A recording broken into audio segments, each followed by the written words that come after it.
exciting is that? This is the first wildlife we're doing on location. And I'm delighted to be hosted tonight by Devon Wildlife Trust. This is Cricklepit Mill in Exeter. It's the headquarters of Devon Wildlife Trust, and we're really grateful for them hosting us here today. Why are they hosting us? Well, of course, it's because the theme tonight is all about bringing back beavers. The Wildlife Trust have been at the forefront of returning beavers in the UK over the last 20 years, really. And we wanted to celebrate that on the very first wildlife where we can visit on location. And it's been wonderful to be here in Devon today, for me to get out of my attic and to learn more about these incredible creatures. You're going to be learning so much more about beavers tonight, lots of facts, but I'm going to give you right now, to kick off, my favourite fact about beavers. And it is that they are the second fluffiest animal in the world, second only to sea otters. How do we judge that? Well, if you talk about the density of fur, density of hairs per centimetre, they're second only to sea otters. So how about that? Second most fluffiest animal in the world. I know it's sort of dumbing down a bit for the start, but I think it's a pretty fun, exciting one, isn't it? So how about that? We've got an amazing panel from across the Wildlife Trust movement to help us talk and understand more about beavers tonight. We've got Sarah Robinson, Director of Conservation at Scottish Wildlife Trust. Give us a wave, Sarah. We've got Pete Burgess, who's with me here. He's Director of Nature Recovery at Devon Wildlife Trust. We've got Alicia Leow-Dyke, who's Welsh Beaver Project Officer at Radnorshire Wildlife Trust. What a brilliant job title that is. And we've got Martin Varley, who's Director of Nature Recovery at Cheshire Wildlife Trust. All these wildlife trusts and many more doing brilliant work to bring back beavers, and we're going to be celebrating that tonight. Remember, the whole point about wildlife is that you can ask questions of our panel and indeed make comments as well. So make sure you're doing that as the evening goes on. And we're going to try and get through as many of those as possible as we get into the Q&A after hearing from each of the panelists. But I did say this very special new wildlife is about, it's on location, which means that earlier today, I got out with Pete to the River Otter to really explore and understand more about the beavers that have become wild here in Devon. And we learned a lot more about it. So we did this nice little video about my visit to the River Otter today. Enjoy. So after a year and a half of doing wildlives for my attic in Cambridge, I could not be more excited that now we can get out and about and on location for these wildlives.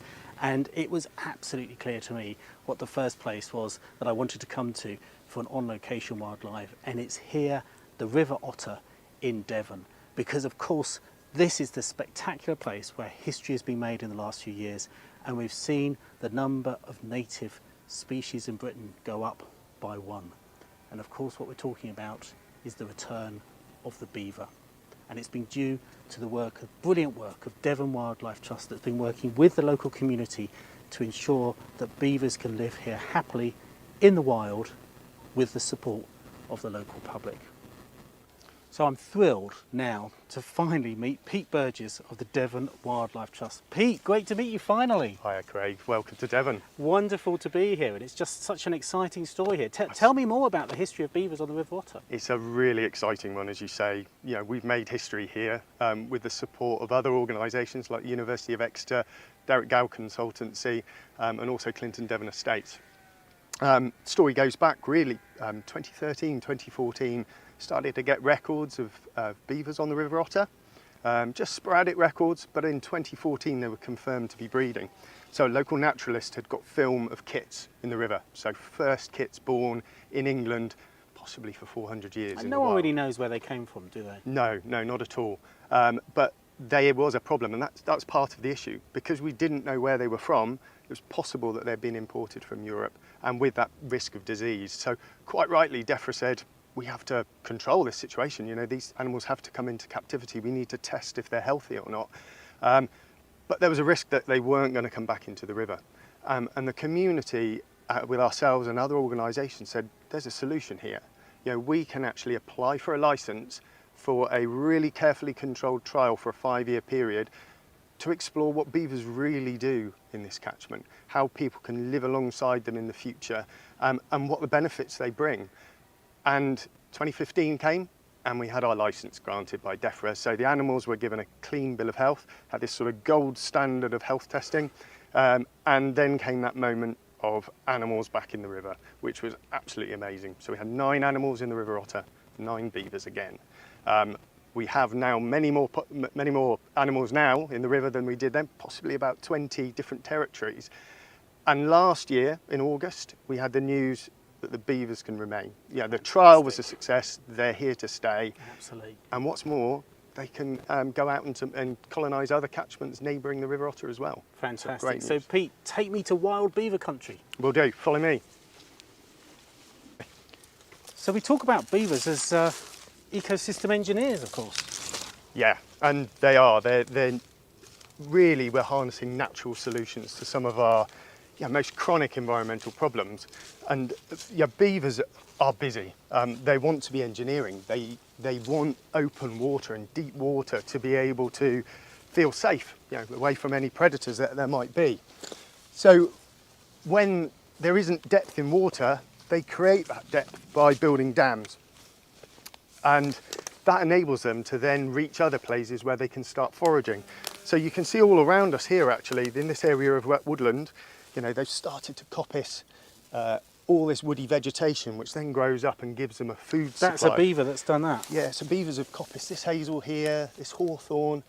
And it's that diagonal cut, isn't it? Yeah. It's a classic beaver. Absolutely, it's that sort of pencil cut, which is almost cartoon style of beavers. But the most important thing here really is look behind us. All of this wetland is down to the beavers. So they've created this to feel safe, and they've created it so they can exploit new habitats. What they don't know that they're doing, though, is that they're allowing that water to spread out over the floodplain. That gives us really important services, really, in terms of flood protection. But it stores the water in the headlands, headwaters as well. So in times of drought, it slowly percolates down through. We've got millions of litres of water here, and that's there to keep our base flows in our rivers, keep our rivers healthy and clean, and cooler as well in times of climate change. Absolutely. So in a future with ever more, sadly, extreme climate change, actually adapting to that is all about holding water back in the landscape. Absolutely critical. These areas should be treated as sponges. These should be really dynamic. Beavers in here making these ponds and pools, new dams, and holding water back. It's about slowing that flow. And with that water just comes this wealth of wildlife. Our waterways are not in good health. I think only 16% now are in good ecological condition. And beavers have that potential to just reverse that across vast areas of our countryside. And we've lost something like 90% of our wetlands since the 1950s. And here, actually, we're seeing some wetlands being created, but not by humans, but by beavers. Absolutely, and that's what's so exciting as well. So being involved in beaver work, I'm not writing risk assessments and telling a digger driver where to go. Beavers are doing it for us, they're doing it for free, and actually they're doing it a heck of a lot better. They're doing it absolutely beaver-tastically. So Craig, I'd just like to introduce you to Professor Richard Brazier. So he and the University of Exeter have spearheaded our science and evidence work as part of the River Otter Beaver trial. So here's our first beaver dam, Craig. Oh wow, look at that! So how old is this dam? Well, the beavers started building this dam 5 years ago, Craig. We had a channel that was about 3 metres wide, and they built dams which then were washed away or partially washed away. But as they became bigger and stronger, they've stayed put. And what they've done is widened the channel. It's probably 3 or 4 times as wide as it was now. We have this wonderful meander bend forming with a deep pool, which of course is great for fish like brown and sea trout, and some lovely clean gravels in front of it, which is also good spawning territory for fish.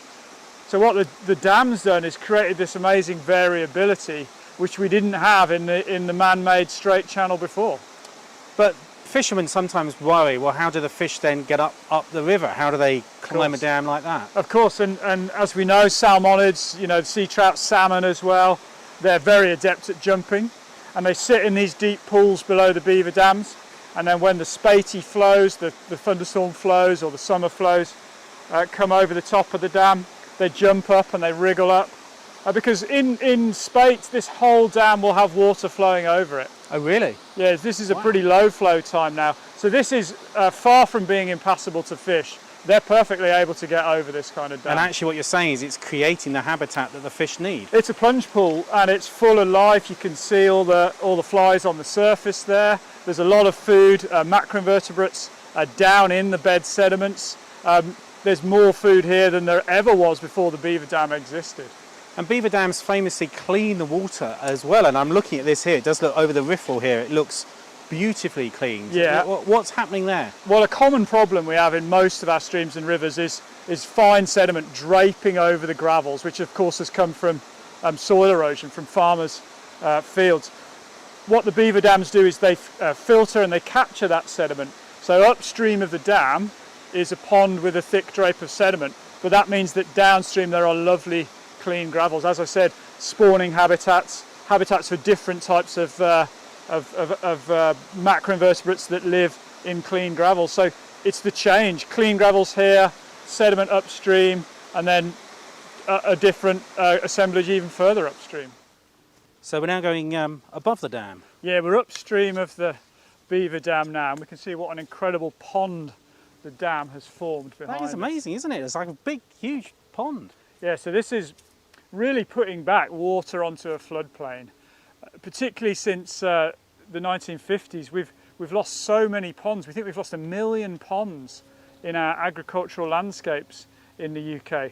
And one all of those critical wildlife habitats. Yeah, exactly, critical wildlife habitats, because of course wherever there's water, we tend to see aquatic and terrestrial life, lots of different animals coming in and using that water.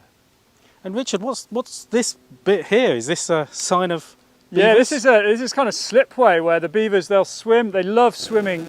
They prefer to swim and be in deep water because they feel safe.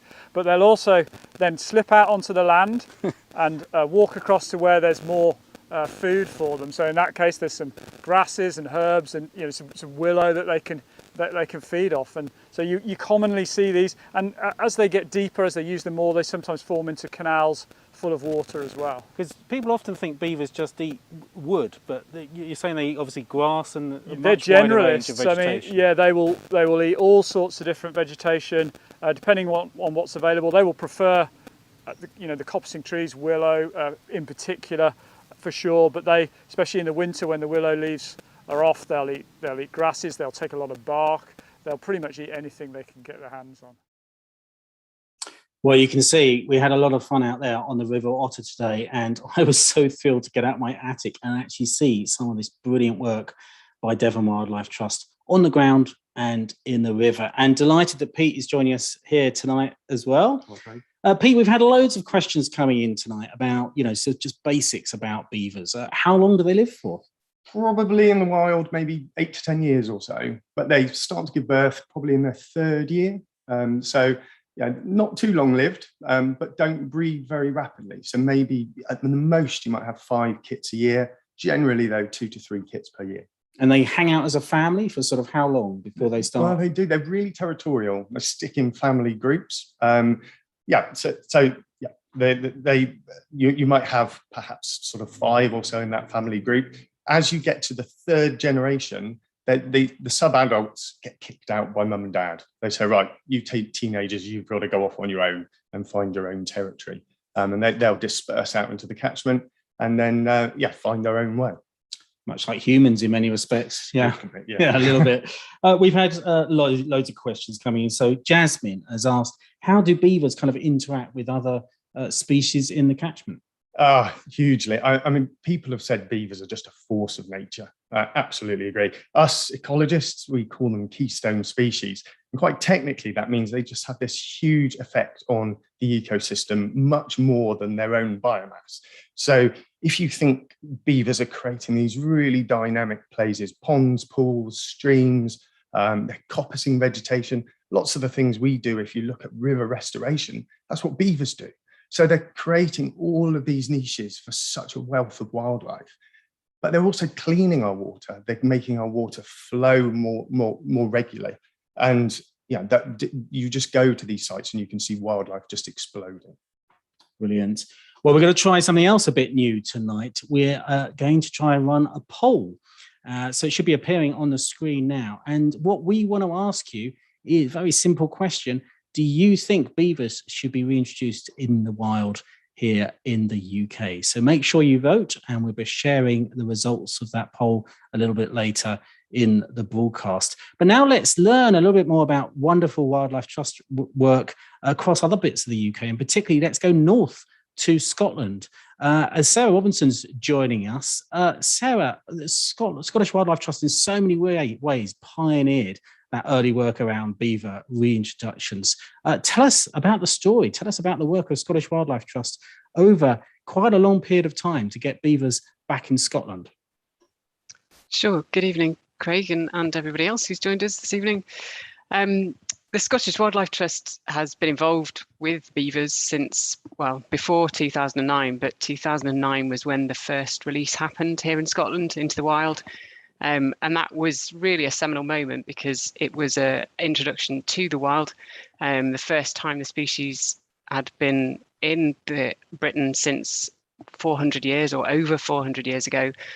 And it was the first licensed reintroduction of a mammal to the UK. So it was quite an undertaking, as you might imagine. Not everybody was in favour, but thankfully the government were willing to try, and we undertook a trial in an area called Knapdale, which is in the west of Scotland. And that trial lasted about 5 years. Between May 2009 and June 2010, 16 beavers were released into the area, which was one of the largest field trials in Europe at the time. And at the end of the 5 years, which concluded in 2014, we awaited a decision or the collation of information, I guess, from the Scottish Beaver trial, but also from Tayside, where during the 5 years, it was recognised that a population of beavers had established on the River Tay. And these had been escapes from private collections and augmented by some unlicensed releases. And so this, I guess, queered the pitch slightly and gave the government quite a lot to think about. So they spent some time and formed various groups that brought together a spectrum of people to discuss how we dealt with beavers in Scotland and what the decision should be. Then ultimately it was the Scottish ministerial decision, and they took the landmark decision in 2016 really to allow beavers to remain and to work towards them being awarded European protected species status. So during that time, we recognised that Knapdale, the ideal trial site, but not a site that was supposed to be repopulate the whole of Scotland from, the beavers that we'd introduced there right back in 2009-10 probably needed augmenting because they weren't obviously connected to Tayside. So for those whose geography might not be that familiar, Scotland, Tayside's over on the east and Knapdale is very much on the west and almost like an isolated site, which was why it was an ideal trial site. And so we took the decision with the partners that we'd worked with on the Scottish Beaver trial to reinforce the population.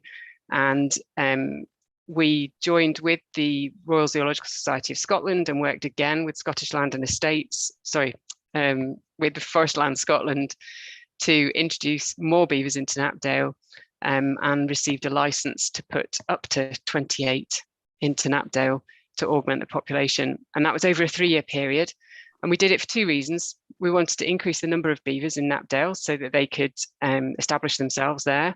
And we also wanted to diversify the genetics of the population that was in Knapdale. So the original beavers that were introduced all came from the same area in Norway. And what we were able to do, because of the situation in Tayside, was bring in some beavers from the Tay population, which had been from genetic studies we established more dispersed around Europe, so the Bavarian beavers. So we were able to diversify the genetic mix as well, which should hopefully make the population over in Knapdale more resilient. And that's, it's been a tremendous amount of work. There's been an awful lot of survey, an awful lot of different people involved, an awful lot of engagement with the public, particularly, and we've gained an awful lot of respect. And I think, various polls have shown the increase in appreciation of beavers and of living in a beaver environment and the benefit that's bringing to some local businesses, which is really great to see, and further justifies not only just the ecological need for these species in Scotland, but the added benefit they can bring to the sort of socioeconomics. So we're still working very much because the acceptance of beavers is not Scotland-wide yet. And we're also coming together with, led by the IUCN Species Conservation Planning Group and Nature Scot, we're coming together with various people to put together a strategy for beavers across Scotland. And happily, the recent coalition between the Greens and the Scottish Government, the SNP, has meant that they are looking more favourably on releases happening elsewhere in Scotland, which I think will definitely support a wider strategy and establishing a population across Scotland, and I guess bringing the benefits that beavers, we've seen beavers provide elsewhere. So Sarah, how have you seen public understanding about beavers and indeed public attitudes towards beavers sort of change over the period of time that you've been doing that work?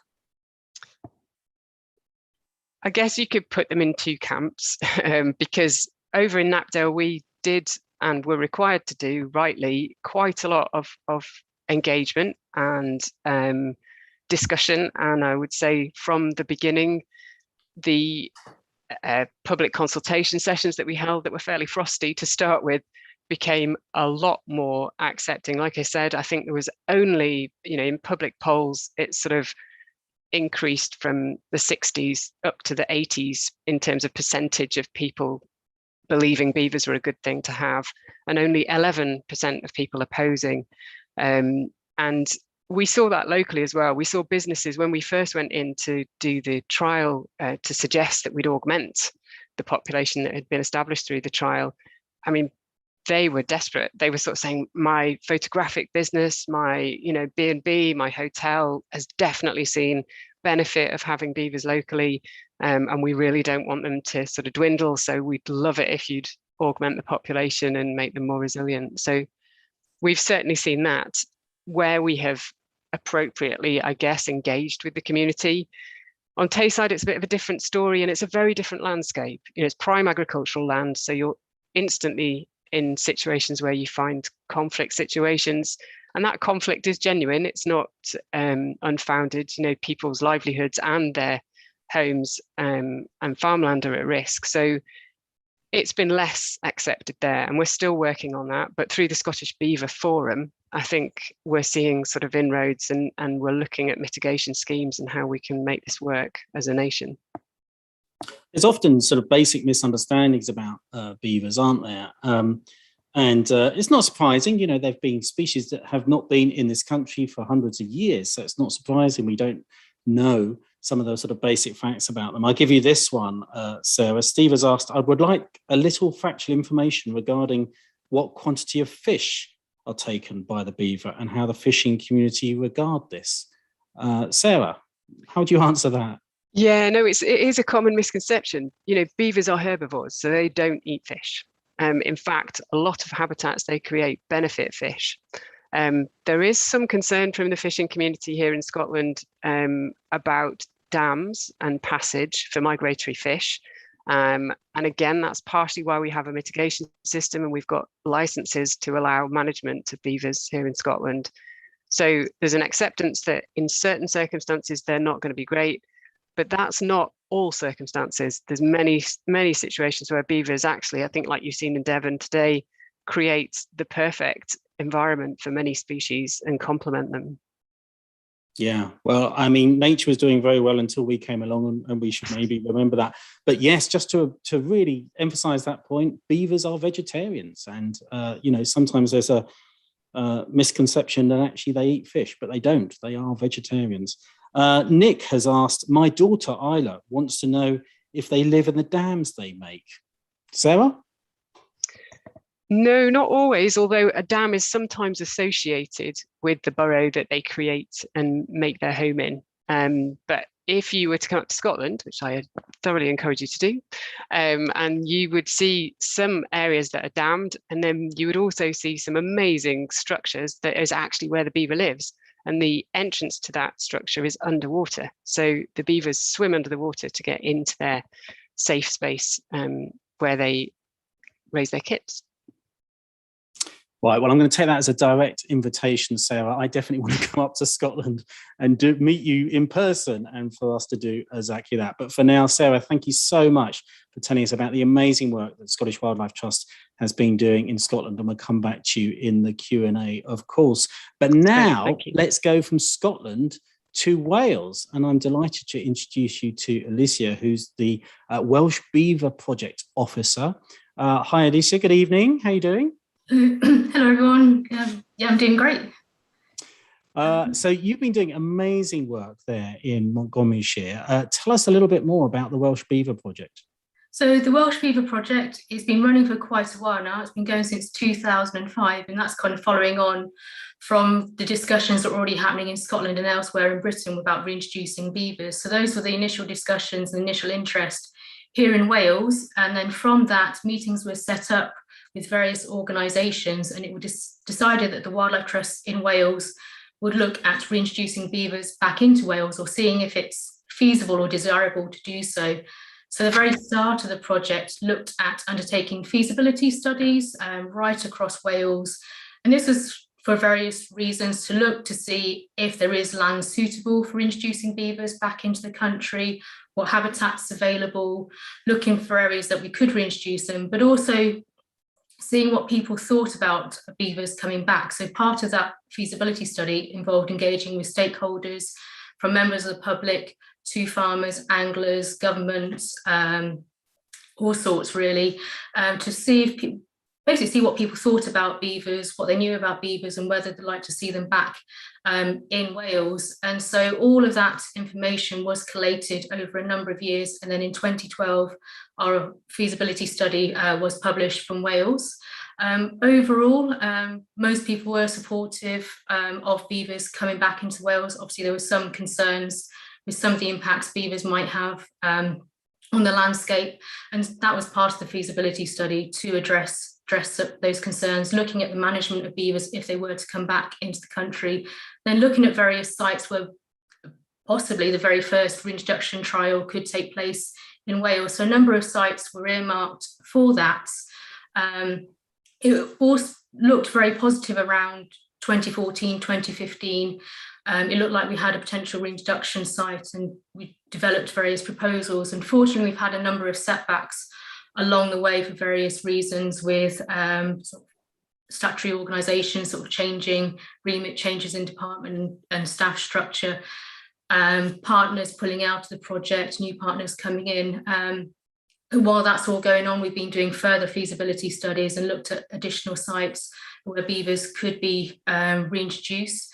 And so we have a site in mind where we'd like to reintroduce beavers back into the wild in Wales. So we're putting proposals and developing proposals together for that. In the meantime, as you mentioned, we have been doing some work in Montgomeryshire. So as part of the Welsh Beaver Project, well, our main aim is looking at beavers coming back into the wild. We've also been looking at enclosed sites as well, and looking at areas where beavers could be used for a specific reason, such as managing habitat, using them as a habitat management tool. And this brings me to Montgomeryshire Wildlife Trust and to one of their reserves known as Cawsdyfi Nature Reserve. This reserve is based on the west coast of Wales. It's on a catchment that's north of Aberystwyth. It's probably the best place to sort of the sort of nearest big city that it's to. So Cawsdyfi Nature Reserve traditionally should be a lowland peat bog. That's the habitat that's there. Unfortunately, this particular reserve has gone through a lot of mismanagement over the years. So prior to Montgomeryshire Wildlife Trust owning the reserve, it was at one point a conifer plantation for many decades. This has caused the site to dry out. It's damaged the site, so the lowland peat bog is severely degraded. So when the Wildlife Trust took it on, they clear-felled the conifer plantation to help restore the lowland peat bog. That did help to a certain extent, but unfortunately, willow managed to get a hold in the landscape and has basically just taken over the site. So rather than having your typical vegetation that should be on a lowland bog, you've got a mixture of willow in that, and actually a really dense willow woodland now. which is causing further damage to the site. So staff and volunteers at Montgomeryshire Wildlife Trust do try and manage the reserve. They do try and go in and coppice the willow, but for various reasons that's not working. As soon as they coppice the willow, it grows back, just because it's a great place for willow to grow, unfortunately, in this particular area. And also because it's ex-forestry, it's also very difficult and dangerous to send people out into the reserve. There's lots of old tree stumps, old drainage ditches. So from a health and safety point of view, it's not great. And so part of this, we've started looking at alternative management solutions. How can we manage this site that's cost effective, but also in a more sustainable way as well? So the Wildlife Trust, Montgomeryshire Wildlife Trust, have looked at using water buffalo to graze a site as conservation grazers, and that's been fantastic, and they've done a great job. However, they only really went for the softer vegetation, and they weren't really tackling the harder willow, which really do need to reduce the cover. And so that's where we started thinking about beavers. So for the past 7 or so years, Montgomeryshire Wildlife Trust have been looking at using beavers to manage the reserve, start again doing feasibility studies. So it's been in the pipeline for a number of years now, and it's the past 3 years that we've really sort of put these plans together. We applied for a license to release the beavers onto the reserve, because we also built an enclosure for them, because we want the beavers to stay on site. We want to use them for a specific reason. We don't want them to move off. We've built a beaver enclosure that's up to beaver spec fencing, so quite robust fencing to ensure the beavers stay within the reserve. So now we have a 7-acre enclosure for the beavers. And finally, the license came through of March of this year, and we released a family of 3 beavers into the reserve. And these beavers came from conflict sites in Scotland. They were trapped by beaver experts up in Scotland, Dr. Roisin Campbell-Palmer. She trapped them up under license, and they were brought down end of March and beginning of April, and were released into the enclosure. And we were lucky enough to have Yola Williams releasing the father and son of that beaver family into the enclosure. And I think we've got a video of them coming up at some point. So yeah, here's Yolo opening up the crates. And so the father and son came down first, and the mother came down 2 weeks later. So that's the father in front and the son closely behind. At this point, the son's just about a year old at this point in time. And you may notice that the father's actually a black beaver, which is not a common colour you see in beavers, and that shows signs the black coloration is thought to be from recessive genes that are more typically found in Eastern Europe. And so we now have a few black beavers in Britain. So we're very lucky and really happy to see the beavers come down to the enclosure. We're monitoring the project over a 5-year period. So it's still early days to see the results of that work. We are starting to see changes. They've built canals into the habitat. They are coppicing the willow, which is great, which is what we want them to do. Because it's a lowland site, we're not going to see the dam building like we might see in other places like we saw earlier in Devon, but we're hoping that by creating the canals that will connect up the wetland habitat they have 3 ponds within that enclosure. And we are monitoring the water level by doing dip well monitoring. We're also doing ecological monitoring, taking photos of the habitat as it changes, both from on the ground and using drones.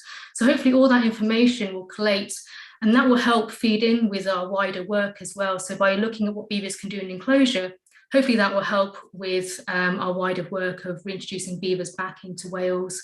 Although there's lots of support, there is still some concerns about what beavers might do in the wider landscape. So as part of our work, will be ongoing discussions and consultations about reintroducing beavers back into Wales. And at some point, NRW, Natural Resources Wales, will make a decision on whether beavers are allowed to come back into Wales. They'll make a decision on our licence application, on our proposals, but before they do that, there will be a national public consultation in Wales to see what people think about the idea of beavers coming back. And at first we reintroduce them into a particular catchment, and then we'll see how that goes. That'll be a 5-year trial monitoring that, and then further decisions will be made further down the line. Great, Alicia, thank you very much, and congratulations on the fantastic work that you're doing there in Wales. We have had a question in specifically from Mark, say, when will we see a wild beaver population in North Wales? But what you're explaining is it really all depends on when we have those licenses, when the Welsh government in Wales when the UK government for England decide whether to issue those licenses to release beavers in the wild, isn't it? That's what it's all about now. That's right. We'll continue having those discussions. It's really hard to put a time on it, but yeah, got to put the finishing touches to our proposals, send that back to Natural Resources Wales. But all the time we're having these conversations with Natural Resources Wales, with Welsh Government, we've got some consultation, more consultation work that we need to do. But as I said, that consultation, those discussions will be ongoing through the licensing process and beyond. There's always going to be questions people are going to ask, and we're going to learn more and more information as we go. We would like it to happen sooner rather than later. As I said, it all depends on what the decision makers think. But as I said, we'll keep those conversations going because that's the best way forwards, really. Brilliant, thanks. But the whole point is that the wildlife trusts, as we're trying to persuade, trying to support government to sort of say, actually, they need to introduce those licenses to allow beavers in the wild, whether that be in England or in Wales. What we're doing at the Wildlife Trust is making sure we're beaver ready by having the beavers in enclosures ready to move as fast as we can when we get those licenses, because we want to see wild roaming beavers across the UK as soon as possible. Alicia, we also had a question, and I can't quite find it now, but I do remember the question. I can't remember who it's from, I'm afraid, but there was a question basically saying, obviously, if you get lots and lots of beavers and they're removing trees, does that cause a problem for trees? Trees are obviously very important in at the moment. Lots of focus on the role that trees are playing in helping tackle climate change. Should we be concerned that you could get too many beavers and loss of too many trees? I think there's sort of two questions there. So in terms of the trees that beavers go for are mainly deciduous trees, particularly willow and birch trees. And the good thing about these trees, even though a beaver fells them, it's not killing the tree. Beavers are basically they copy the trees, basically. They're woodland managers. So although they're felling the tree, yes, the top of the tree dies off, they'll feed on that. That's great in some respects, it's creating dead wood in the landscape, but the root of the tree is still intact. That root system stays there. And over time, you'll get regeneration, regrowth coming through those trees. And what you end up with is a lot, rather than just a really tall, thin tree, you get sort of much bushier regrowth, which can actually prolong the life of the tree. So they're not killing the tree at all. They're actually doing good to the landscape. And in some areas, particularly on riverbanks, by that regrowth, because the root's still intact, the roots grow even further. That can stabilise our riverbanks, can help with sort of erosion that's happening in some areas. So it's actually a good thing with what the beavers are doing. And in terms of overpopulation of beavers, I think, again, that's a concern some people do have, but as mentioned earlier, beavers, they're quite slow breeders. They only have one litter a year. They only have 2 or 3 kits on average in a litter. Sometimes they do have slightly more. So unlike other rodents, we're not going to be overpopulated with beavers. They're also quite a close-knit family group as well when you have beavers. So they're quite happy in the family group, but they don't necessarily tolerate their neighbours. So they will see off their neighbours. And also in a family group, it's only the dominant male and female that breed. So the youngsters within that family group won't interbreed with their siblings or their parents. So again, that sort of helps keep beaver numbers down. They're also very good because they're territorial, it's seeing other beavers off. And that can just help control sort of their population as well. So we can rely on the beavers to a certain extent to manage themselves.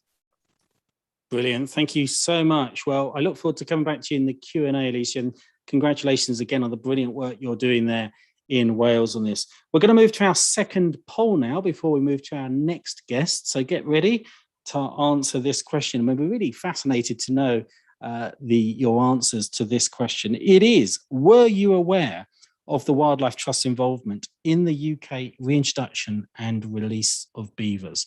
Just yes or no. Were you aware of the work that the Wildlife Trust has been doing to reintroduce beavers to the UK? Fascinated to get your answer to that one. Before we go to our next guest, we have a little video of beavers in Scotland, which I don't think we managed to show earlier. We just want to show a bit of that now. And Sarah, maybe you can just come back and just tell us what we're looking at. Oh, that's Wales, I think. That's Wales again. But maybe we've got the video for Scotland. Here we are. Sarah, just talk us through what's happening. Yeah, so this is during the reinforcement project, and it's very similar to the video that Alicia showed of Wales. So we've got beavers there being released into Knapdale as part of the reinforcement project. In total, we managed to introduce 21 over the 3-year period. So you can see they're pretty much quite at home as soon as they're out. They are absolutely fantastic, aren't they? How can anyone not love beavers? Superb. Well, now let's go back to England. We've heard about Scotland, we've heard about Wales, we've heard about Devon, but let's now go to Cheshire. And my next guest is Martin Varley from the Cheshire Wildlife Trust.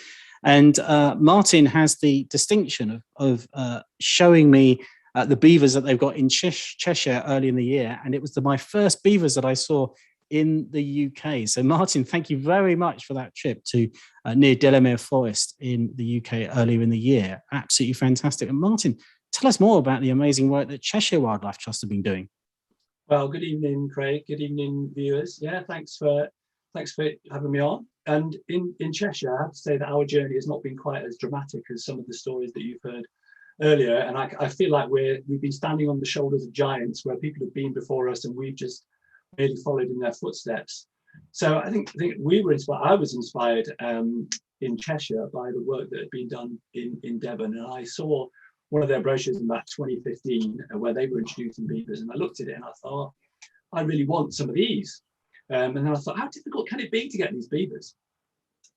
So it turns out that it is quite difficult to get beavers. So really, there are probably 3 stages that we went through to get beavers once we decided this was something that we were going to go for. So first of all, you need to choose the site. And that's not always the easiest thing. Sometimes you get a difficult site where it's not appropriate for beavers, or you get a landowner that's not interested. So you need to find the right site. And we took 2 or 3 goes before we chose the site. And the site that we've got now is adjacent to a nature reserve that we've got in Delamere Forest. And it's a really good site because that nature reserve is struggling because of water quality. It's got water quality issues. And one of the things that beavers do is they clean the water up. So by reintroducing the beavers into this site, what we've been able to do is to clean the water up that's going into this nature reserve. So that's one of the benefits that beavers have got. So then when you've chosen the site, what you've got to do is then you need to find some money, because it's quite an expensive thing to get beavers in England at the moment. You need to put an enclosure around the site. You need to put fencing up, and the fencing is quite specialised and it's quite expensive. You also need to get the beavers, prepare for the baseline surveys, or pay for some ecologists, or be prepared for managing those beavers for 5 years. So last year, when we reintroduced the beavers, we had an amazing appeal to our members, which was one of the most successful appeals that we've ever done. We managed to raise about £70,000 from our members, which is brilliant, and that was able to cover the costs of the enclosure and bringing the beavers down, and also all the sort of preparatory work beforehand. So we had a site, we had the money that we needed, and then the final thing that we needed to get was to bring the beavers. And the beavers came down from Scotland, the same as Alicia's beavers. There's a sort of a route way from Scotland now where the beavers come into the English sites. So we got our beavers in November last year. It was quite a hair-raising experience because you're not quite sure when they're going to come and when they're going to be ready, but we got them down in November, and they've been there for about a year now, and they seem very happy and seem very comfortable. And we're really pleased that they're here, and they're doing a great job. Brilliant, Martin. Thank you very much. Let me ask you a question. What would you say surprised you most during this project? What sort of been some of the things that have happened that you weren't expecting? What surprised me most? Well, I think I was quite surprised. Sort of the process that goes on to get your beavers from Scotland. You know, some people might think it's like a website where you sort of book in your beaver. But the way that it comes from Scotland is it's quite a rapid response process, and we only had sort of a week before when we were told the beavers were going to come down, and then we had a week to prepare to get them in. So we had to move quite fast to get them, and it's not an easy process to get the beavers down from Scotland. Great, thank you. Well, Martin, we've got a video, haven't we, also from Cheshire Wildlife Trust. Let's see that now. Actually, I've heard apparently the video's not ready or not working from Cheshire. But absolutely fantastic to hear that, Martin, from you there. Let's go. Craig, I should say, if you go online, you can see the video of our reintroduction. So if you want to just Google Cheshire Wildlife Trust Beaver release, you can see that video. So if you're missing it. Fantastic. Well, we've had loads of questions coming in tonight. So I welcome Pete back in to join me here and all the panelists back in for the Q&A now, because we've got so many questions coming in. Look, one of the first ones that I've had from quite a few people, from Ollie has asked, would they ever venture into cities? We've had other questions about how would beavers work around the urban fringe. Pete, let's start with you. What's your thinking on that? Well, it's all down to management. Beavers, if there is water, they will find their way really throughout most parts of a river catchment. So you might think of the River Otter in Devon as being pretty rural. Actually, there's a lot of people that live there. So we've got beavers in and amongst people now. And it's absolutely critical that you said about getting people beaver ready. We need to be out there, talking with communities about saying, well, what does this mean? What are beavers going to get up to? What are they going to do when you're in and around, your houses, your homes, where you have your livelihoods? And they're just quite a simple range of management tools. And that's why we're really pushing government hard for us to set up management groups around beavers, so that we've got advisors that can be out in the field supporting people to live alongside the animals. So there are places where they will cause conflict. So if you have large trees, for example, you don't want those falling over fences or onto roads. Well, you can protect those trees really quite easily. But there might be flood infrastructure, culverts, those sorts of things. And actually, that's about making sure that you're checking and you're routinely looking at these things. If they need to be cleared, you've got to have people there to help out. It is relatively easy, but you've just got to put that time and effort in and work with those communities to welcome these animals back. And that will reduce the conflicts. Absolutely. I think Graham will be agreeing with you. Graham has written in, beavers will block road culverts, but it's an easy way to create a dam, but it will cause the road to wash out in the next flood. It's not a reason not to reintroduce them. And he says that he's seen them in the Czech Republic, and it's just, William has said, I've seen wild beavers in ordinary farmed lowland with small towns and light industry in the Czech Republic. It's not an issue there. It's just normal life. Well, we've got examples of fantastic case studies from Bavaria, where beavers have arrived into upstream of towns. The mayor of that town had allocated hundreds of thousands of pounds for flood relief work. And actually, when the beavers arrived, they started to build dams and these whole sequences of dams. They slowed the flow down, and actually the town decided they didn't need that flood defence anymore. But again, it's about management, and that's absolutely crucial. You need to be in there, you need to support those communities and people that live alongside beavers.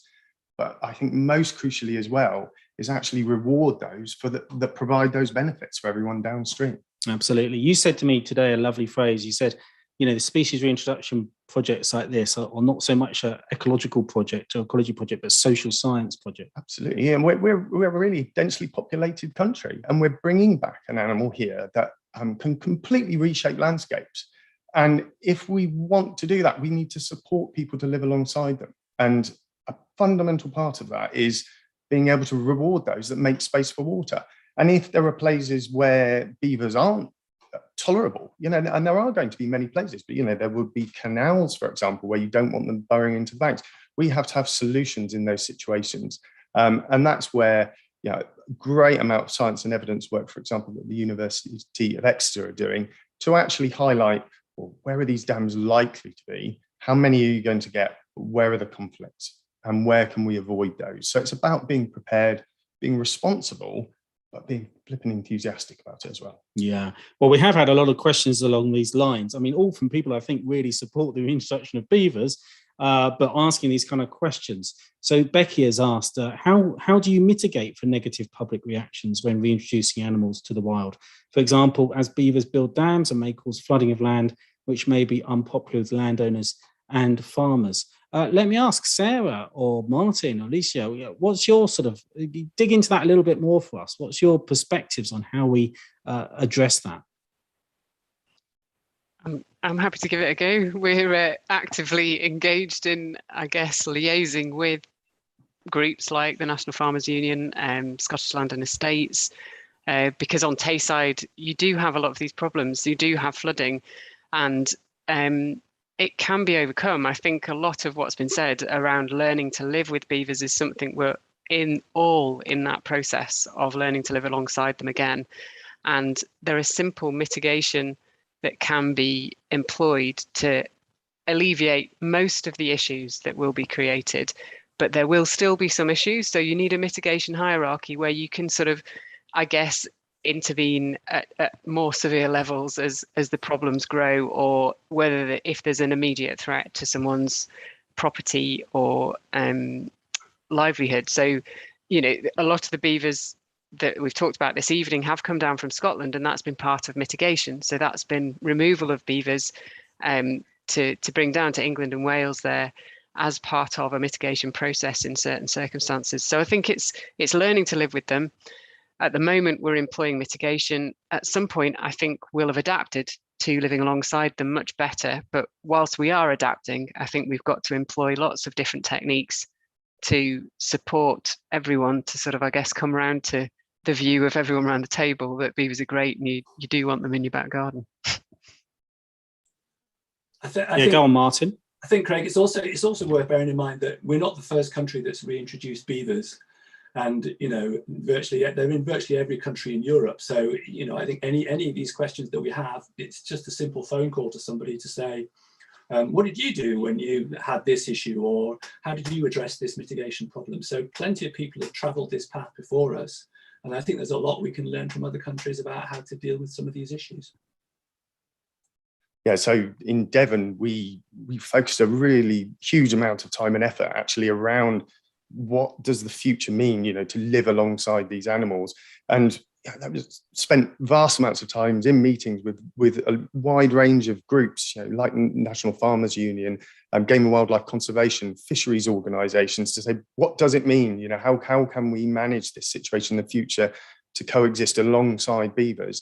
And we've actually developed the Beaver Management Strategy Framework, quite long-winded, but it's, you know, in terms of its title, but it's critical because that really does represent a blueprint for how we can live alongside beavers in the future. It's what the English in the government in England has picked up as actually in terms of their consultation about the future of beavers in this country, said, well, that approach is actually realistic, it's possible, and they're consulting on that now. And as Sarah was referring to earlier, it's very much about that hierarchy. And at the top of that hierarchy is you've got to engage with people. You've got to spend that time to enable people to get used to living with these animals, which haven't been here for 400 years. It's quite alien, the landscapes often that they're creating. They're quite messy.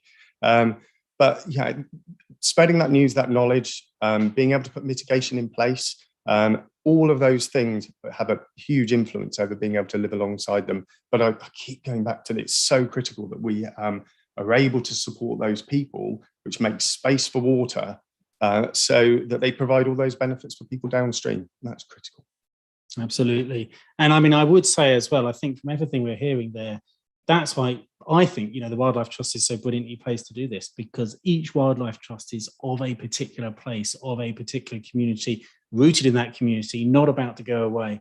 And I think that's why we at the Wildlife Trust are so brilliantly placed to be reintroducing beavers, working with loads of other partners in this as well, just to say, and we love working with other partners on it, but having that longevity and being of a particular place and community, I think, is so incredibly important. Yeah, I just sort of jump in there. But if people have a problem and you know, around a beaver issue, they want to be able to pick up the phone and talk to someone, and that's where we come in. You know, we have beaver officers, people that are in the field that can say, yeah, actually, we can come in and solve that.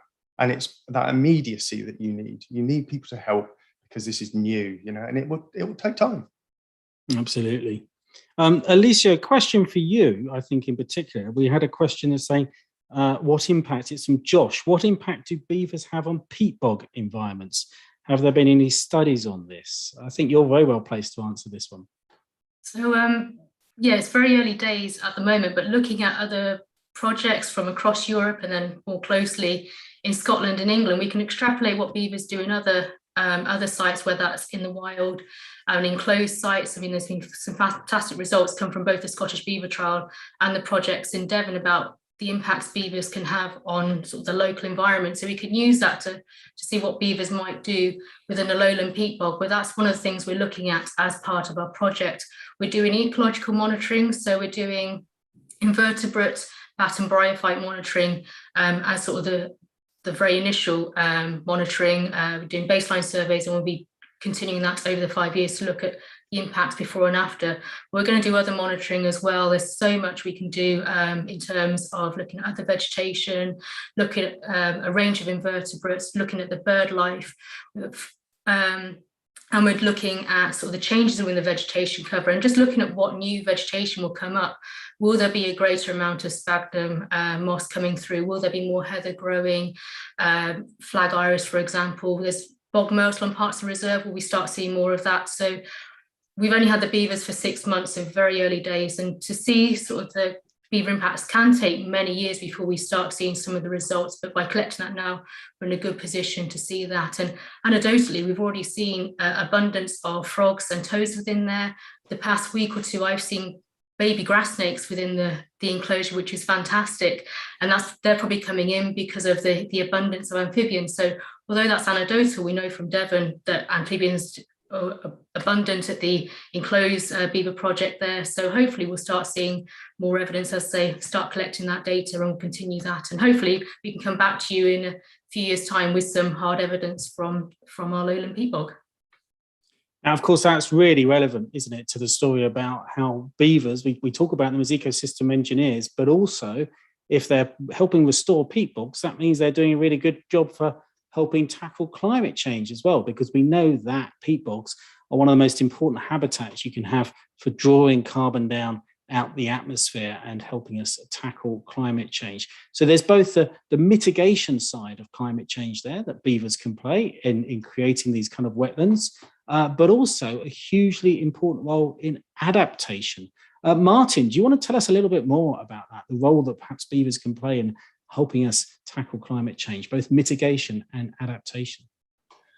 Yeah, it was just going to say on the point you raised just then, we have another site, which is a peatland site, which we've just paid £20,000 to get scrub removal from that site. To show. And it would have been really useful to have beavers on that site to do that sort of work for us. So what they do is they create these resilient habitats. A lot of our sites at the moment, they're quite samey. And what beavers do is they create different within a site. They create patches of light, patches of dark, patches of wet, patches of different vegetation types, which allows these habitats to be more resilient to the changes that are going to come ahead. It provides niches for different sorts of wildlife. You get a greater diversity, and it's that diversity which is going to give us the strength that we need to adapt to climate change. Pete, we were talking about this as well today. Yeah, I mean, on one of our sites, with our enclosure, 3-hectare enclosure in West Devon, with the University of Exeter, we actually looked at how much carbon was locked up in all of those dams. So through a series of 13 dams, there was 10 tons of carbon which was locked up in that area. So that's a huge amount. I think over 100 tons of silt. So they're cleaning the water, they're filtering it, they're gradually releasing it through those drought conditions. You're talking about there about adaptation. They're drawing in carbon into those systems as well. And as you create those new wetlands, Alicia was talking about sphagnums. All of those mosses are building, so you're creating and locking in carbon into wetlands. And our wetlands are just a pale shadow of their former selves, and beavers can bring that back. Absolutely right. And it, actually adapting to climate change is such a huge, important issue as well. The Committee on Climate Change produced their risk assessment earlier this summer. And really one of the big messages in that is for the UK to adapt to climate change, we've got to get much better at holding water back into in the landscape. Of course, beavers do that better than anyone. And actually, there's even been remarkable photos from California during the California wildfires. And you see a devastated landscape. And then you see the bit around a beaver dam and the beaver pond, and that's the one bit of sort of lush green oasis in an otherwise burnt landscape. Just incredible animals for really making sure that we can adapt to climate change. Anyway, I'm delighted that we've actually got the video to be able to show you now from Cheshire Wildlife Trust. So we'll have a look at that.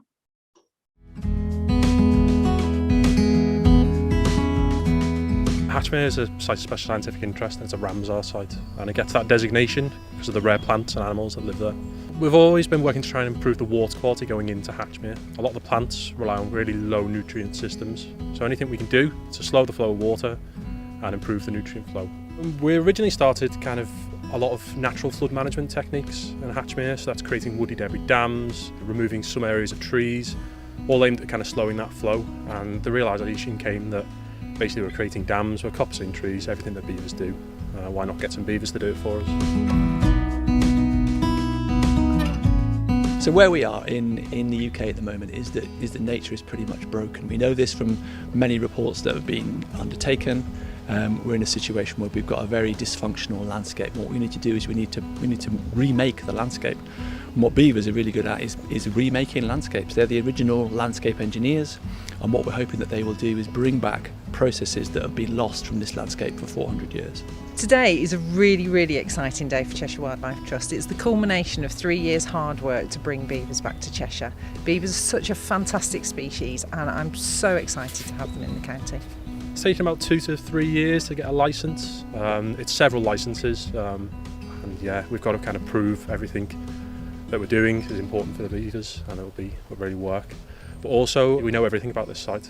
We've had all kinds of surveys carried out, looking at invertebrates, looking at birds, looking at water quality, groundwater levels, everything really. But we can repeat this later on to kind of show the changes that beavers make. Beavers, they have coppice trees, and what they're going to do is they're going to eat the bark and they're going to eat the fine shoots at the top of the trees. So you'll start to see the canopy open up. And as soon as you start to see that, all the bare ground underneath, which at the moment is just leaf litter, you'll see grasses and kind of finer vegetation. And you'll get a lot more diversity in the area. So you'll see a lot more water start to bank up as well as they build dams. They want to swim to their trees. It's much safer for them.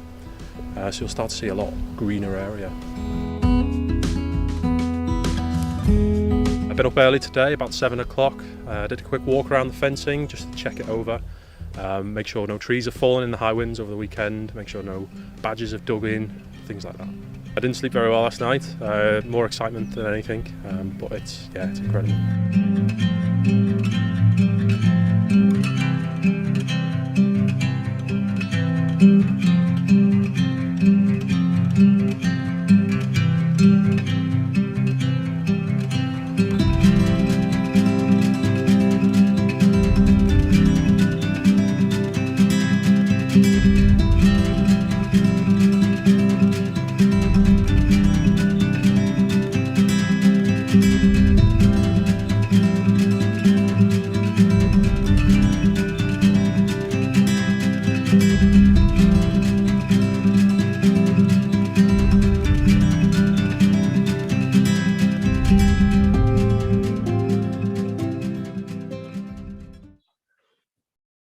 See, it was worth seeing, wasn't it? Great video there from Cheshire Wildlife Trust. So I can give you the results to our polls now. We asked you, do you support the reintroduction of beavers into the wild in England? Big surprise what the answer of a wildlife audience was. 95% of you support reintroduction of beavers into the wild in England. And we're specifically saying England there for a reason I'll come to in a moment. Big surprise there. I'm sure that is representative of the English population at large, obviously. And were you aware of the Wildlife Trust involvement in the reintroduction and release of beavers? 61% of you were a little aware, 25% of you were very aware, and 12% were not aware. So that's very interesting. Thank you for letting us know that. You still want to ask you many more questions about basic facts about beavers. We were told earlier by Pete, average lifespan is sort of 10 to 15 years, something like that. You were asking about the weight. They can go 18 to 30 kilograms, length 70 centimeters to up to a meter, and tail length can be 30 to 40 centimeters long as well.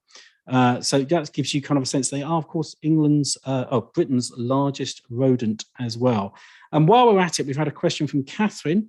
She said, as a Canadian, I'm very fond of beavers and grew up around them. Are Eurasian beavers a different species, and do they behave similarly to their North American cousins? Let's give that a go. I can Go on, help. Pete, I'll you're start, here. but I think Sarah up in Scotland, they're two different species. So you have your North American and your Eurasian. Our beavers are Eurasian beavers. There are some slight differences in terms of them, but it's really difficult to tell them apart by sight. Really difficult. But characteristically, in the field, your North American beavers will actually create lodges within their dam structures. And that's quite different from our beavers that generally will be in banks, so bank lodges. But yeah, that's some of the key differences. And the landscapes they occupy, I think when I grew up, you sort of see these images of huge beaver dams, perhaps kilometers long. Well, that's because they're in big glacial valley systems. And yeah, they're able to change the landscape that much more in those places. Our landscapes are much more intimate. But yeah, over to Sarah. I'm sure she'll be able to add more. Or Alicia. Sarah, do you want to add any more? Oh no, I think he's covered it there. That's pretty much all the Alicia, differences. anyone? Yeah, they are different species and or different, of beavers, but and that's why that's very important in the sort of genetics of this and so on. You couldn't take a North American beaver, or it wouldn't be appropriate to take a North American beaver and put it into the wild here. When obviously there's quite a lot of beavers here now, not least thanks to what's been happening in Scotland. But I mean, originally the reintroductions, they had to be Eurasian beavers, so that was really important. Interestingly, when the beavers here on the River Otter were first captured, the first thing was to find out, are they Eurasian beavers? Because they could well have not been. They could have been their cousins from across the pond, as they say. So anyway, let's talk a little bit about that issue about licenses, because according to that poll, 95% of you say you support the reintroduction of beavers into the wild. And there's a different story going on. Of course, the environmental policy is a devolved issue across the 4 nations of the UK. So there's a different story going on across England, Wales and Scotland. And in England, it's very current right now because there is a consultation live from government right now with a closing date in November as to whether the government should issue those licenses to reintroduce beavers. Pete, tell us a little bit more about that, and I'll come to Martin as well. Yeah. So, what do we want to see? Well, what the government have actually presented in terms of the consultation is really encouraging. They've clearly been listening. They've gathered a great deal of information through the Environment Agency in Natural England, the sort of work that the University of Exeter have done. And that's really strongly influenced their proposals in terms of the future reintroductions of beavers, but also the management associated with them as well that we've talked about earlier. So, it's a really critical step at the moment to provide the support for what the government have presented. But I think we should say we would like it to be get that ambition there. The strategy is strong, but let's be ambitious about where these animals can be released. But let's get that right. So it's critical that we have those management groups, and those management groups are in place, but they're local. So they've got that local devolution, so that people in their given catchments or the areas that are local to them are making decisions about about those animals and where they are. And the thing I'll stress again, making space for water. Yeah, if the government are able to provide public money to be able to support beaver reintroduction work, because of all of those benefits those animals provide, that's fair, really. If people are going to give space, they should be rewarded for it. And Martin, when I was up in Cheshire earlier in the year, of course, for a very special wildlife at Delamere Forest in Cheshire, where we hosted Secretary of State George Eustace, Secretary of State for the Environment. And we talked about this then, not least because of the beavers that you have in the closure right by Delamere Forest. And we did push him, didn't we, at the time? I pushed him. I said, when might we be allowed to let our beavers roam free? And he did say he hedged, but he said hopefully early 2022. So Martin, we want everyone to really get involved, don't we, in calling for the government to go ahead with that and try and get wild roaming beavers as soon as we can. Absolutely, yeah. And as you said, the consultation is still there. It's pretty straightforward. And it's actually quite interesting in terms of the data that goes behind it. There's some really interesting reports about the information about beavers in the country at the moment, where they are, how many they are, how many have escaped, how many have been recaptured. So if you are interested in beavers, it's a really good thing to look into, get involved in, have a look at some of those reports. But I also would like to see the government be a bit more ambitious, like Pete says. The strategy is not really explicit. It's like, what does the government want? You know, we could do with some leadership from the government in saying, what is their ambition for beavers in this country? What would it look like to have them back in the country? How would that look, and how are the government going to support that? So get yourself down to consultation, have a look, but let's campaign to get the government to give some real leadership into what beavers should be doing in this country. And I would say, if you want to do that, you absolutely look into it yourself, but also make sure you're on the Wildlife Trust email lists, because we will be trying to make it as easy as possible for you to say what you think in that consultation sometime very soon. But we would say, you know, we've been ready for this for a long time. It's time to get beavers done, to coin a certain phrase. We want to see wild roaming beavers as soon as possible. Let's cross the border into Wales, though, Alicia. I mean, you touched on this earlier a little bit yourself in your discussion. Tell us what's your sense from the Welsh government at the moment as to which way they will be leaning on this, and any sense of timescales? It's really difficult to say. We have ongoing conversations and discussions with them. I think they're going to make a decision. When they do make a decision, it's going to be on our proposals for a pilot reintroduction before they make any major decisions. So if we do get a license for a pilot reintroduction, that'll be 5 years. And then it's likely there'll be another discussion or consultation after that about, I guess, similar to what's happened in England, about the wider future or wider landscape and future of beavers in Wales. But to start with, I think any decisions that happen in the near future are more likely to going to be on specific reintroduction to a specific catchment. Some people will be happy with that. Some people will be frustrated and wanted to see it rolled out across Wales. But I think as I've said before, we've got to keep having those discussions. It's all about, and part of our discussion is also about having the beaver management and support there, because at some point, if beavers are allowed to be reintroduced across England, at some point they will come over the border into Wales as well. So part of our discussion is having the management system set up. So if beavers do start coming in of their own accord, we have that infrastructure there. So hopefully we see all the benefits and all the positives of beavers and keep all the negatives and the conflicts to a minimum or avoid them altogether. But as I said, it's all about having those discussions, and we hope that Welsh Government, NRW, will make a positive decision. But as I say, really, really difficult to say at this point. But what we can do, Wales is in a good position that we can learn from Scotland, we can learn from England, and all the management and all the proposals and the strategies are there. So hopefully it makes it an easier ride for us in Wales, that we can just take all the information from elsewhere and present it to NRW and Welsh Government. So I think we're in a really good position to learn a lot of information, and from other beaver experts as well. And so, Sarah, of course, you have wild roaming beavers in Scotland, and we're all very jealous of that. But what would you say needs to happen next? What are you at the Scottish Wildlife Trust now looking for the Scottish Government to do to help make sure that you can have a healthy population of beavers in Scotland? Yeah, we've advocated to have a strategy, and very happy that process has begun. So having a strategy to look at how we manage beavers across Scotland and how we realise the ambitions of, or realise what this European protected species can bring. And for me, I would say, we talk a lot about the practicalities. We talk a lot about, ensuring we have sort of stakeholder buy-in, and that is all absolutely key. But they're such an enormous change agent. And I think, as the Wildlife Trusts, we need to celebrate the fact that just what a thrill it is to stand in a landscape that has been influenced by something other than man.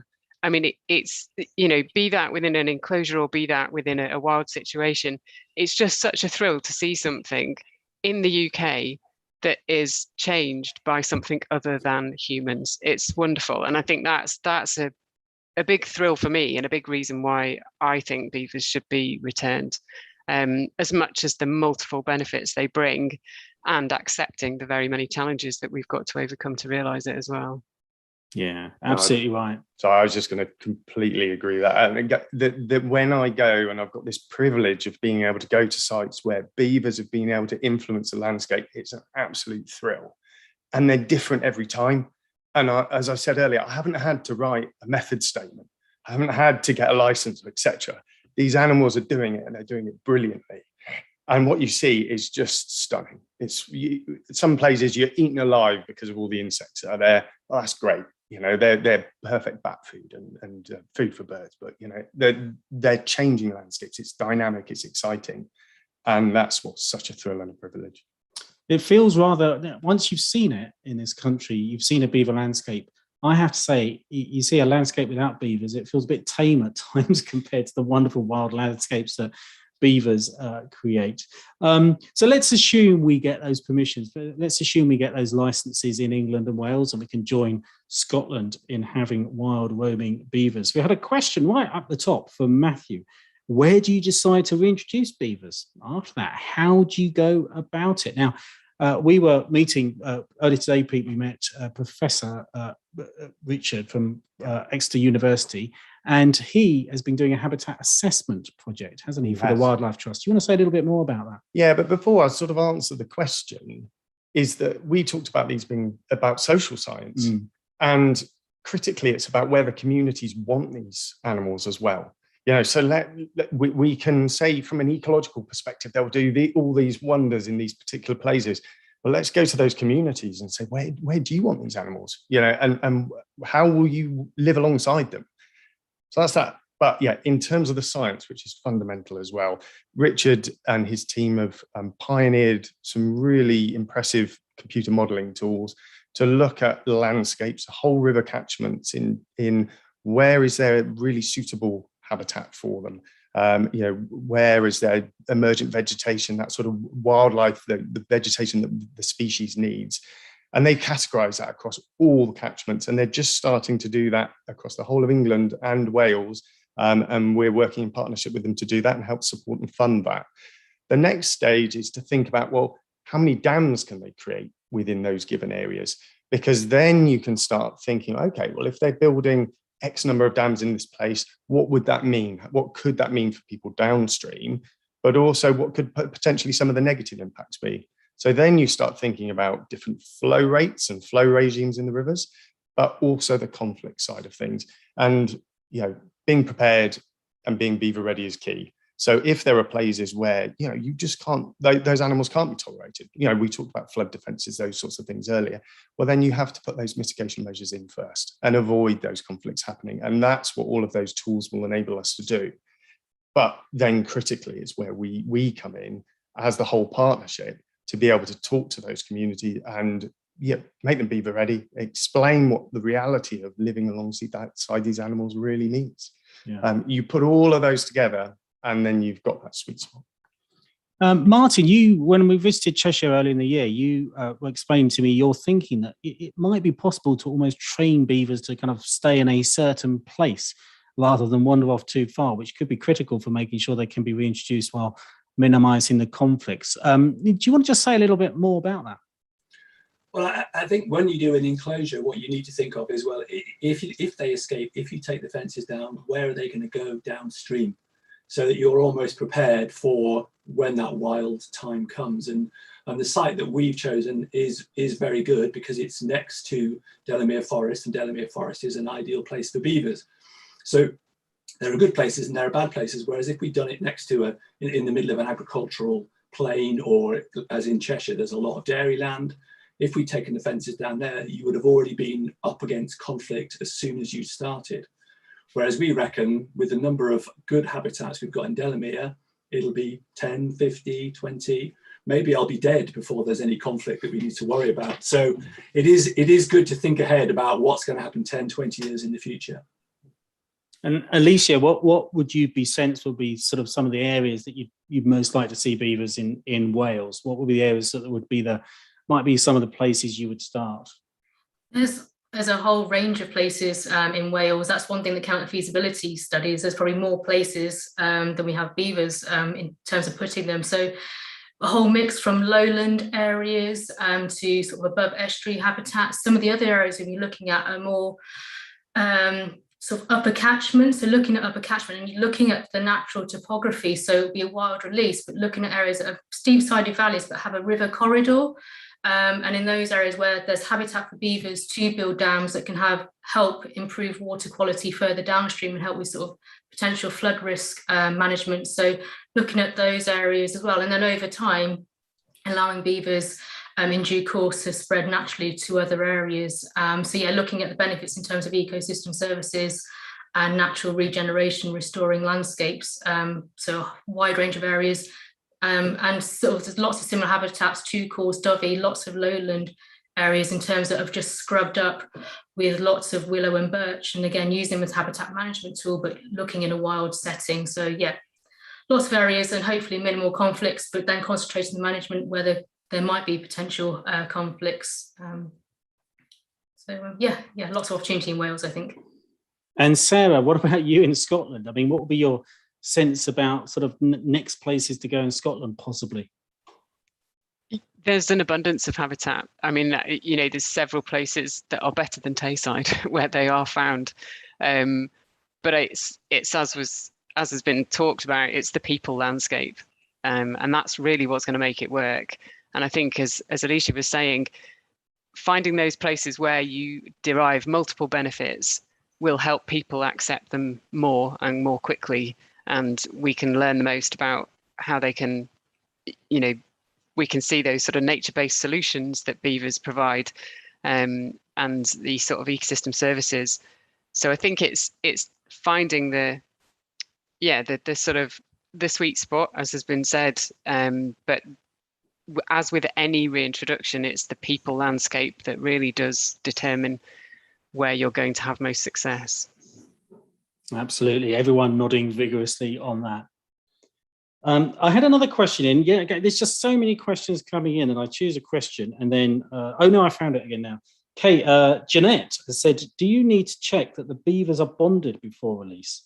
Nep in Sussex had two that went in opposite directions when released and never got on. So we've talked about beaver-human conflict a little bit tonight, but what about beaver-beaver conflict? And Pete, you were telling me today they can fight. They fight viciously if they don't get on. Yeah, definitely. So they're pretty fiercely territorial. So not so cute and cuddly after all? Not between each other, no. So their family groups are close-knit, and they will, certainly fend off other beavers that come into their territory. But yeah, when you're going to release beavers into a given area, that's their most sensitive time. They've got that kind of fight-flight response, and often it's flight, and they will just want to disappear. They want to get into deeper water, find that safety. So we're always recommending soft release, so where you can actually fence the animals in and just keep them within a given area, and be able to, for that to imprint on them and feel safe, and then be able to move out. So not necessarily fencing, or just create the right conditions for them.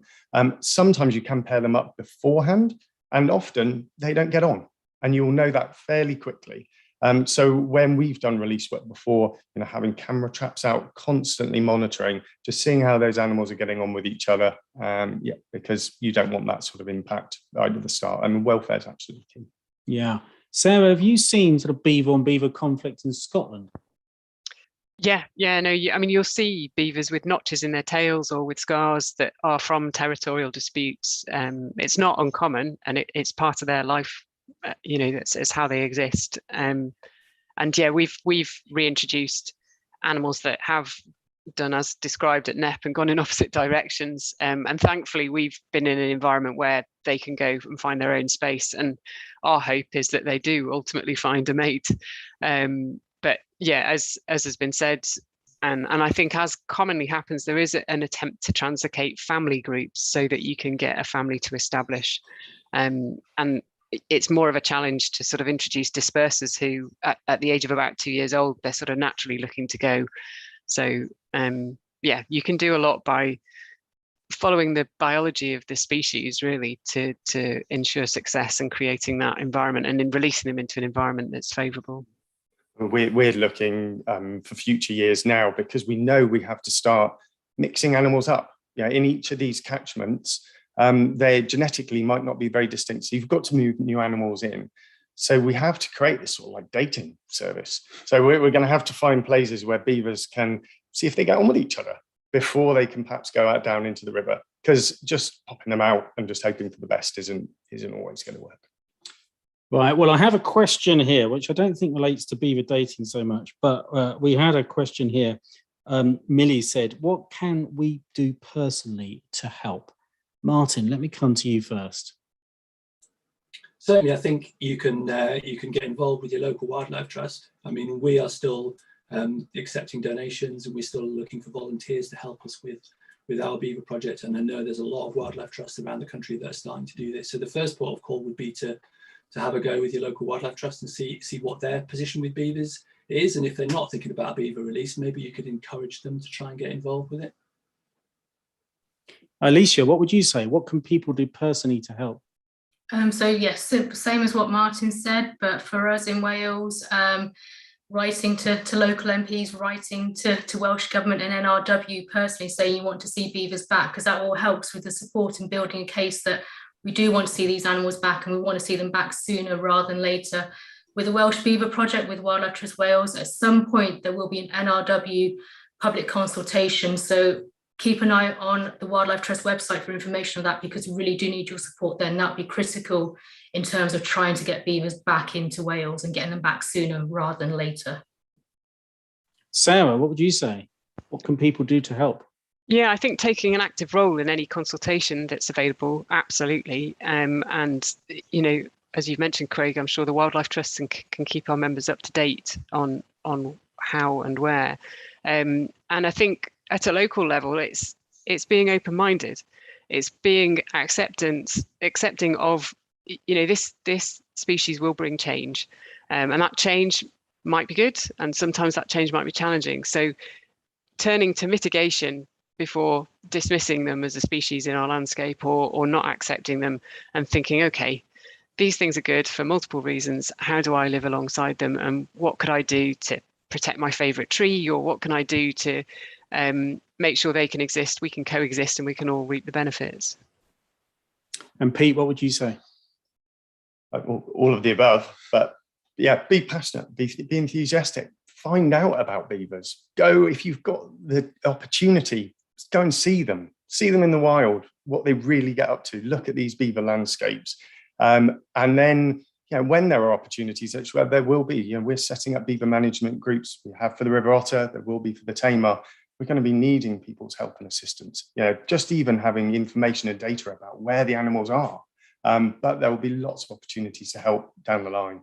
So get prepared. We have had some questions as well. Are the Wildlife Trust organising tours for people to go and see beavers? Sarah, is that happening in Scotland? We don't have any led tours, but there are signposted tours around the Knapdale site, and the Forestland Scotland are keeping those up to date. So that's certainly one easy way to go and see. I know the COVID situation, I'm not sure whether the actual visitor centres are open, but I know there's a local group formed as well that does offer tours. So again, a sort of socioeconomic benefit of the beavers being in Knapdale is there's a sort of local group offering that sort of thing, as well as guided sort of photographic tours as well. So if you look those sort of things up, you'll certainly get some help finding beavers. And Alicia, the Dove Osprey project, your amazing visitor centre there, the boardwalk goes quite close to the enclosure, doesn't it? So you might not guarantee that you'd see them, but you might be lucky. Yeah, at the moment, yeah, that's as far close as you can get to. But over the winter, we're going to be looking at starting up tours for the following spring. So do keep an eye out on our Welsh Beaver Project website. There'll be more information on that. So we'd like to do group-led tours around the enclosure and hopefully do a beaver watching visit in the evening. So yeah, keep an eye out for more information. At the moment, what we're doing is just posting videos on a website so you can see what the beavers are up to at the moment and over the winter months. But yeah, hopefully in due course, we will have some opportunities for seeing the beavers in person. And Martin, you're not doing that in Cheshire yet, are you? But perhaps some dreams of that one day? We have done a few this year. COVID's made life a little bit difficult for us, but for me, it is really important that these animals become part of the identity of the place. And I know that this has happened really well in Devon with the villages down there. So I'm looking at other things to create identity for the beavers. And one thing that I've just done recently is talk to a local brewery about making making a beaver beer. You know, it's that kind of thing which gets people interested, gets people talking, because it's not just, you know, wildlife enthusiasts like us that need to know about beavers, it's everybody. And if you're drinking that kind of beaver beer in the pub at night, then there's a conversation starter there, isn't there? Martin, I might have to come back to Cheshire for that one. And Pete, what about here in Devon? Yeah, we've run lots of walks, talks, events, but the best thing in Devon as well is that you can just go on to public rights of way quietly of an evening, especially summer's evenings, and just see them yourselves as well. But there have been a number of companies which have set themselves up as well. If you want to find out more, you know, that's great. You know, you can go out with guided tours, people that are really in the know, and, you know, buy a pint in the pub at the end of the day as well, and everyone benefits. It's great. Absolutely. Well, we're running out of time, I'm afraid. We're almost there. But, and I'm going to ask all the panelists and give them warning, the toughest question of the night that's coming through each of you, which is, what's your favourite thing about beavers? So while you're thinking about that, I'm also just going to tell all of you to look out for an amazing new collaboration that the Wildlife Trust has done with a number of environmental organisations to raise funds for nature's recovery. It's a new comic book called Rewriting Extinction, and it's been produced by some of the world's best illustrators, some of the world's best comic illustrators, and featuring some of the world's biggest celebrities as well. So you'll see links going across the screen at times tonight, or if you just look up Rewriting Extinction, you'll find out more about that amazing project trying to raise funds for nature's recovery. But as we close now, I'm going to come to each of the panelists in turn. What is your favourite thing about beavers? Alicia, can I come to you first? Yeah, so for me, it's the impacts on biodiversity. By reintroducing one species, the amount of other wildlife that we can bring back and restore is just phenomenal, especially when biodiversity is in such decline. So that's the reason for me, but also they're amazing animals to watch as well. So every time I see a beaver, I'm always really excited. So, yeah, that's for me. Martin, what's your favourite thing about beavers? I think if you are fortunate enough to go on a tour or see them, my favourite thing when you're in their environment is being close to a tail slap, which is when maybe you're getting a little bit too close and then you hear this massive slap on the water. And if you're not prepared for it, it does really make you jump. But what that says to me is, you know, I'm a beaver and just get over it. You know, it's their attitude that I like, that that they're not bothered by you really, and they want to show you who's boss, and it's a really good experience. Fantastic. Sarah, what's your favourite thing? Yeah, it's really tough. I think you're being unfair here, but I'm going to say their teeth, because they're constantly erupting, which is really cool. And then, of course, you know, loads of you, I hope, will go and try and seek out an experience where you go to see some beavers. But don't be disappointed if you don't see them. Look for their signs, because their teeth make amazing sculptures. And, you know, if you can spot some of those, that is as thrilling sometimes as seeing the species itself. It's really fun seeing some of the sort of twisted shapes they make through felling trees. And yeah, their teeth are pretty cool. Absolutely. Pete, your favourite thing? Can I have two? Go on then. So the first is walking down from Otterton in Devon, seeing 50 people alongside a river, connecting with wildlife because the beavers are there. And that's just an absolute thrill. You know, when you've got the community, which is just over the moon about those animals being back in the landscape. And the second is that they don't read the rule book, which is great. You know, they're their own boss, and they just are constantly and dynamically changing our landscapes, which is wonderful. Absolutely fantastic. Well, I have to say, at the Wildlife Trust, we can't wait to have the moment when we see beavers across the UK. As far as I'm concerned, you know, beavers are part of Britain, part of British culture. They're just as British as sort of Shakespeare or haggis or Welsh cakes or whatever. They are absolutely crucial part of British culture, and yet they've been missing to a large point for 400 years. Why on earth wouldn't we want them back? And so do get involved. Do support your local wildlife trust, get involved and join us in that project to make sure beavers, that we bring back beavers across the UK. A fantastic vision for nature's recovery. Let them be the ambassador for nature's recovery in the UK.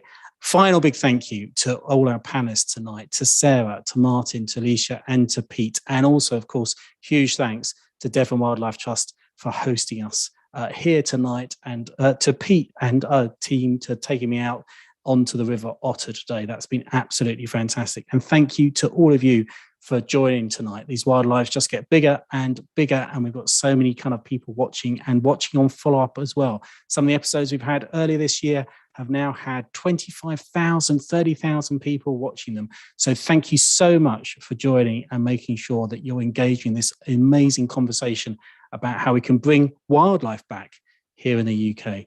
Have a great evening thinking about beavers and just how amazing they are, how they're ecosystem engineers, and what a wonderful future we have in this country with wild roaming beavers. Thank you and good night.